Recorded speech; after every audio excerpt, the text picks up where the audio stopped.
Bismillahirrahmanirrahim. Alhamdulillahirabbil alamin.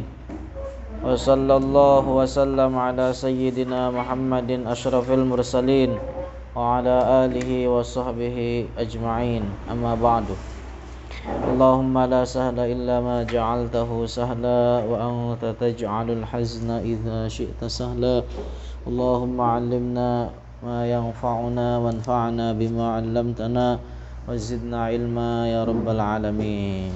Allahumma rizqna al-ikhlasa fin niyyati wal qawli wal amal lillahi ta'ala.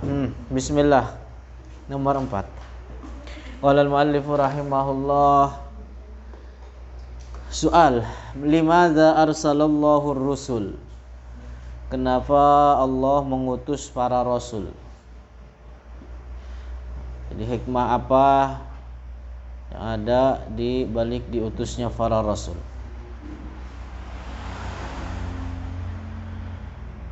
Jawab, arsalallahu rusula, Allah subhanahu wa ta'ala mengutus para rasul alaihimussalam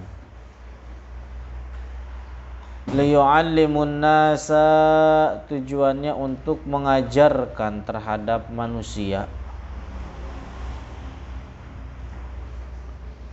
masalihadinihim, kemaslahatan bagi agama manusia, wa dunyahum, dan dunianya manusia. Jadi enggak hanya sekedar maslahat dunia, enggak hanya sekedar maslahat akhirat, tapi yang berkaitan dengan maslahat duniawi juga diajarkan oleh para rasul. Walida'watin nasi, dan untuk menyeru terhadap manusia, menyeru manusia ila ibadatillahi, terhadap menyembah terhadap Allah, atau untuk menyembah terhadap Allah, wa alla yusyriku bihi syai'a, dan tidak menyekutukan Allah terhadap sesuatu apapun.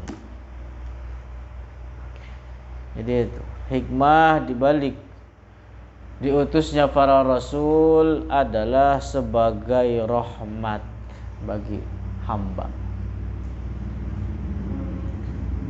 Kenapa? Karena akal semata itu tidak bisa mengetahui hal-hal yang menyebabkan seseorang selamat di akhirat.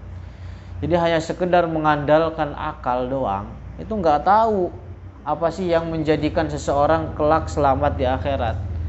Nah, makanya diutuslah para rasul, diajarkan kepada mereka apa diajarkan kepada manusia oleh para rasul itu sesuatu yang menjadikan hamba selamat di akhiratnya. Jadi apa? Diutusnya para nabi, para rasul ada maslahat dan kebutuhan manusia akan hal itu. Jadi ini adalah mutlak karunia, mutlak anugerah dari Allah terhadap hambanya dengan diutusnya para rasul. Bagian dari rahmat Allah. Nah, sekarang bagaimana cara kita mengetahui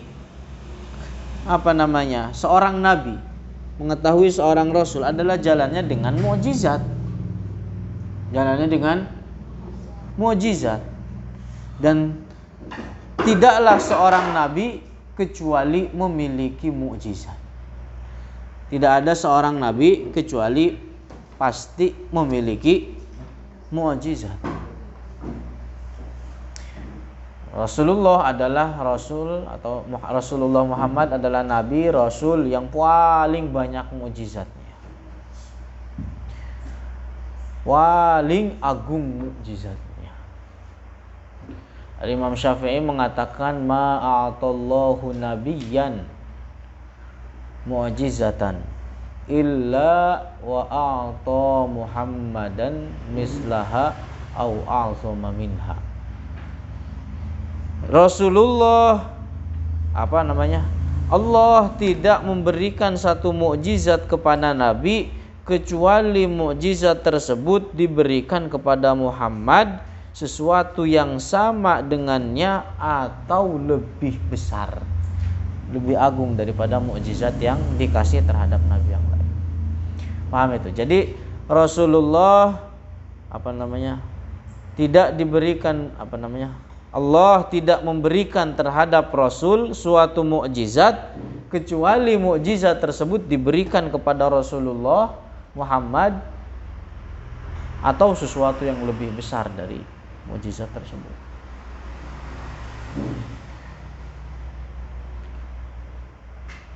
Banyak. Jadi Rasulullah Muhammad adalah Rasul atau Nabi yang paling banyak mukjizatnya dan paling agung. Makanya ada di antara bentuk mukjizat Rasulullah itu ada yang disebut dengan haninul jidha, kerinduan pelepah kurma yang sudah kering. Jadi ketika Rasulullah khutbah itu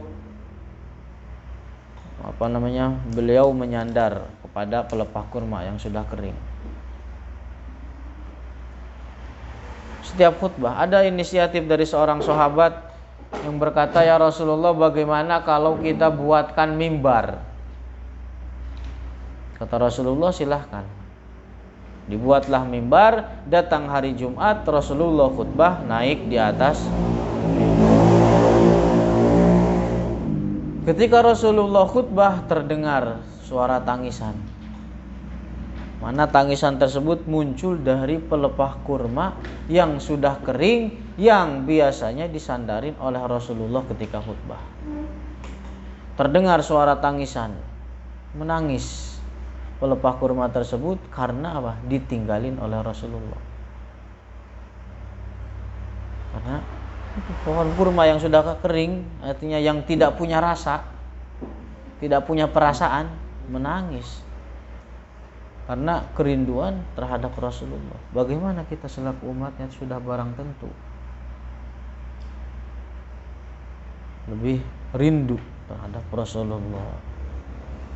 Semoga Allah berikan kepada kita mimpi berjumpa dengan Rasulullah. Kemudian di antara keagungan Rasulullah, mukjizatnya Rasulullah itu yang dikatakan oleh sebagian penyair, "In kana Musa saqal asbata min hajarin fa inna fil kaffi ma'nan laisa fil hajari." Kalau seandainya Nabi Musa memberikan minum terhadap kaumnya Bani Israel dengan memukulkan tongkat terhadap batu, lalu keluar dari batu tersebut air, diminumlah oleh seluruh pengikutnya. Itu mukjizat Nabi Musa. Tapi Rasulullah diberikan yang lebih besar dari itu, lebih agung dari itu. Apa? Fa inna fil kaffi ma'nan laisa fil hajari. Rasulullah memberikan minum terhadap ratusan bahkan ribuan orang dengan air yang keluar dari celah telapak tangannya, jari-jarinya Rasulullah. Mana yang lebih aneh? Mana yang lebih agung? Keluar air dari batu atau keluar air dari telapak tangan? Tentu keluar air dari telapak tangan. Inka Isa barul a'ma bida'watihi. Kalau seandainya Nabi Isa menyembuhkan orang buta dengan doanya, fakam birohatihi qadradda min basari. Betapa banyak yang dengan telapak tangannya Rasulullah itu juga bisa mengembalikan pandangan seseorang yang tadinya buta. Jadi dengan telapak tangannya doang disentuh. Ada ketika peperangan terjadi pada salah seorang sahabat, matanya keluar. Hingga akhirnya ada sahabat lain yang berinisiatif, bagaimana kalau dipotong aja. Tapi ada yang lain, jangan dulu, kita bawa ke Rasulullah. Dipegang oleh Rasulullah, masuk kembali, sembuh, sehat seperti itu. Itu dengan telapak tangannya doang. Mana yang lebih mulia, lebih agung, lebih besar? Mukjizatnya Nabi Isa atau Nabi Muhammad? Rasulullah Muhammad. Nah itu mana mukjizat. Terus qala Allah Ta'ala fa ba'asallahu an-nabiyyina mubasysyirin wa mundzirin. Allah Ta'ala berfirman, fa ba'asallahu, Allah telah mengutus an-nabiyyina, para nabi, mubasysyirina, tujuannya adalah untuk at-tabsyir. Artinya at-tabsyir itu memberikan kabar gembira terhadap orang-orang yang beriman dengan surga. Wa mungzirin, dan memberikan ingzar, artinya memberikan peringatan terhadap orang-orang kafir dengan neraka. Jadi ini juga menjadi dalil bahwa seluruh para nabi itu datang dengan membawa agama Islam. Datang dengan membawa agama Islam. Nabi Adam Muslim, membawa Islam, mengajarkan terhadap anak-anaknya Islam. Nabi Ibrahim datang dengan membawa Islam, tidak pernah ragu di dalam ketuhanan terhadap Allah, mengajarkan terhadap kaumnya Islam. Nabi Musa juga mengajarkan, membawa Islam, mengajarkan terhadap kaumnya Islam. Nabi Isa datang dengan membawa Islam, mengajarkan terhadap kaumnya agama Islam. Begitu juga Rasulullah Muhammad. Nah, juga dari ayat ini itu menjelaskan bahwa para nabi dan rasul itu ma'muruna bitabligh, diperintahkan untuk bertabligh. Dari ayat ini.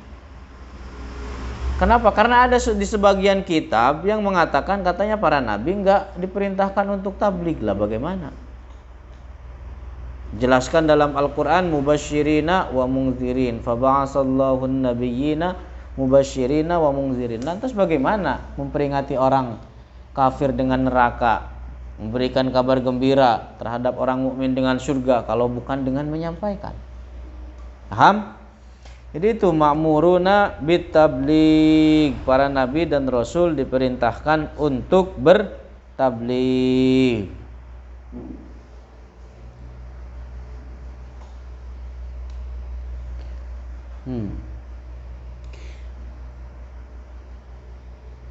Apa bedanya nabi dan rasul? Lantas apa bedanya nabi dan rasul? Kalau nabi adalah, atau rasul dulu. Rasul adalah seorang manusia yang diturunkan kepadanya wahyu berupa syariat baru atau menghapus sebagian syariat rasul sebelumnya. Itu definisi dari rasul. Seorang manusia yang diutus atau turun kepadanya wahyu dengan membawa syariat baru atau sebagian syariat rasul sebelumnya. Adapun nabi adalah seorang manusia yang turun kepadanya wahyu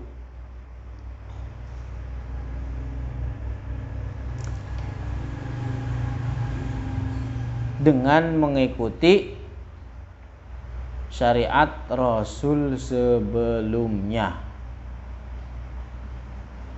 Dengan mengikuti syariat rasul sebelumnya. Dan keduanya, nabi dan rasul, itu diperintahkan untuk bertabligh. Diperintahkan untuk bertabligh.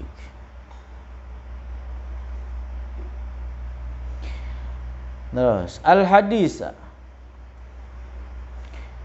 afdalu ma qultu ana, hal yang paling afdal, paling agung, ma qultu ana, apa yang dikatakan oleh diriku, wan nabiyuna, dan para nabi, min qabli, sebelum diriku, la ilaha illallah.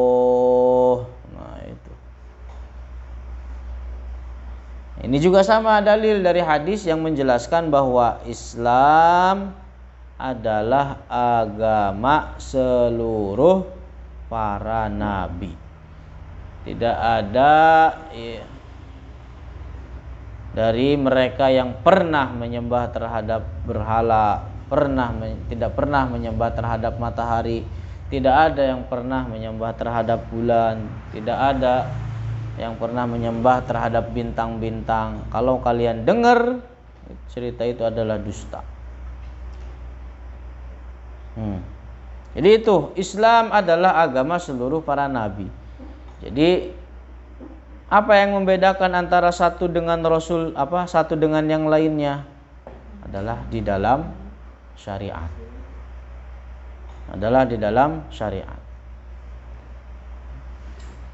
Makanya dalam hadis dijelaskan al-anbiya'u ikhwatun li'allat.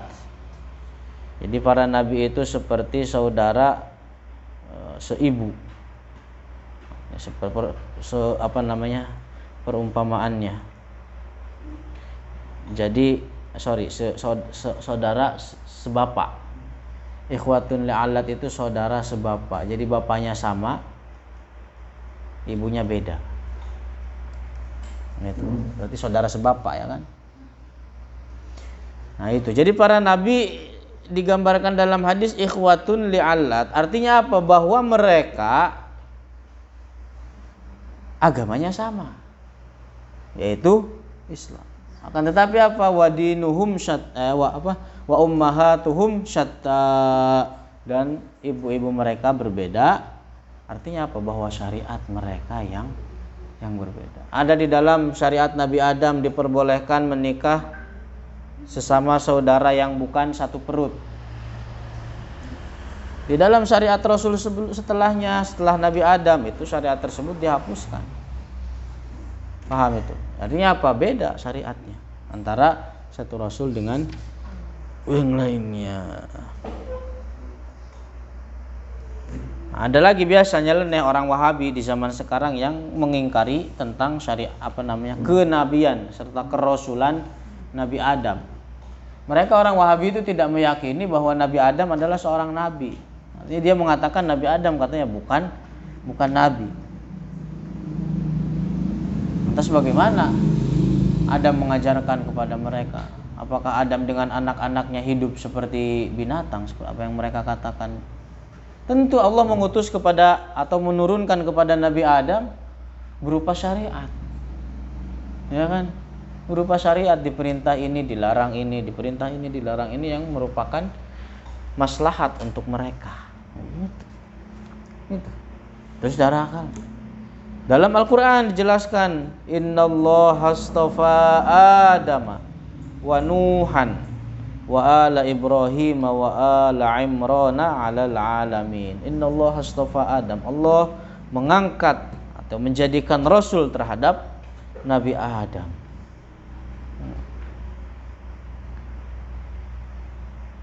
Nah itu. Jadi hati-hati terhadap golongan ini. Nah, wallahu a'lamu bishawab. Dah.